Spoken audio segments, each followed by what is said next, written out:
मी आज कौन है खाइबा रे भात होइछि।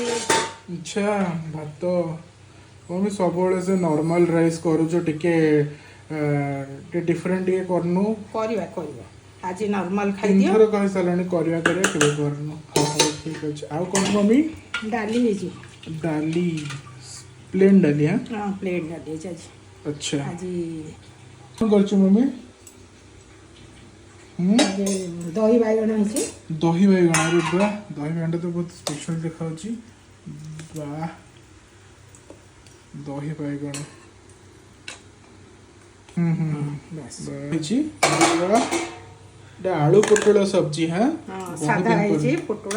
अच्छा आलू पोटल रसा कसा टाइप रही नहीं झोल नहीं ना हाँ झोल होइछि। अच्छा वाह बढ़िया देखा गरमा गरम पूरा वर्षा पाग को गरमा गरम खाइबा मजा ही कौन कहबू केमिति हेछि रहिथा टिके पुआ रहिथा आ कोन पापड़ हां पापड़ होइछि। अच्छा आ खाइ के सब थैंक यू मम्मी।